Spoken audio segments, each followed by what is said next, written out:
Hello. तो मेरे प्यारे स्टूडेंट, आप सब कैसे हो? आशा है कि आप सब स्वस्थ होगे, मस्त होगे।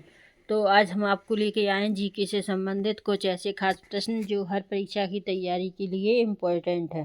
तो चलिए, आज का हमारा पहला प्रश्न है, कौन सा सम्राट सिकंदर ईसानी कहलाता था? कौन सा सिकंदर ईसानी कहलाता था? तो कौन कहलाता? अलाउद्दीन खिलजी। चलिए, दूसरा प्रश्न है हमारा, पानीपत की पहली लड़ाई कब लड़ी गई थी? प्रश्न क्या कहता है? पानीपत की पहली लड़ाई कब लड़ी गई थी? तो कब लड़ी गई थी? 1526 ईस्वी में बाबर और इब्राहिम लोदी के बीच।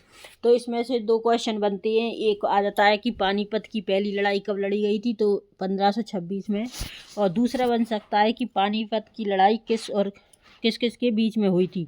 तो किस किस के बीच में हुई थी? बाबर और इब्राहिम लोदी के बीच में। तो आपके दो क्वेश्चन बनकर तैयार होते हैं एक प्रश्न से। तो चलिए, अगला प्रश्न हमारा है, स्वतंत्र भारत के प्रथम गवर्नर जनरल कौन थे? तो कौन थे? Lord Mountbatten. चलिए, अगले प्रश्न पर चलते हैं।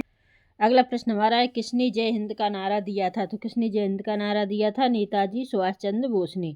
अब भारतीय संविधान राजनीति से कुछ प्रश्न लिए हैं हमने। तो हमारा प्रश्न है, भारतीय संविधान में कुल कितने अनुच्छेद हैं? भारतीय संविधान में कुल कितने अनुच्छेद हैं? तो कितने अनुच्छेद हैं? 470। भारतीय संविधान में कुल कितने अनुच्छेद हैं? तो 470 संशोधन के बाद। चलिए, अगला प्रश्न हमारा है, भारत के राष्ट्रपति को हटाने की प्रक्रिया क्या कहलाती है? तो क्या कहलाती है? महाभियोग। संविधान की प्रस्तावना में कौन से शब्द 1976 से 42वें संशोधन में जोड़े गए?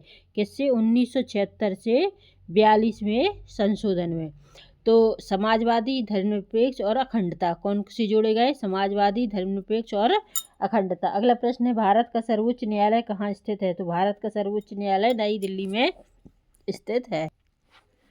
पृथ्वी का सबसे ऊपरी परत क्या कहलाती है? पृथ्वी का सबसे ऊपरी परत क्या कहलाती है? क्रस्ट। अगला प्रश्न है, डीएनए की संरचना की खोज किसने की थी?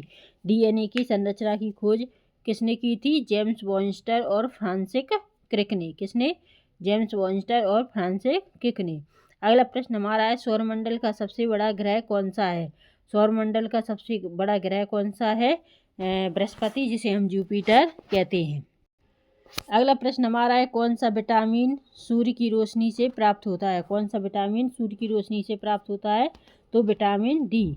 अब आ जाइए अगले प्रश्न पर, भारतीय रिजर्व बैंक की स्थापना कब हुई थी? भारतीय रिजर्व बैंक की स्थापना कब हुई थी? तो कब हुई थी? 1 अप्रैल 1935 को। तो आई होप यू कि आपको ये क्वेश्चन अच्छे से समझ में आ रहे होंगे, और फिर भी अगर कोई डाउट है तो आप हमसे कमेंट सेक्शन में पूछ सकते हैं। ये सारे प्रश्न इम्पोर्टेंट प्रश्न।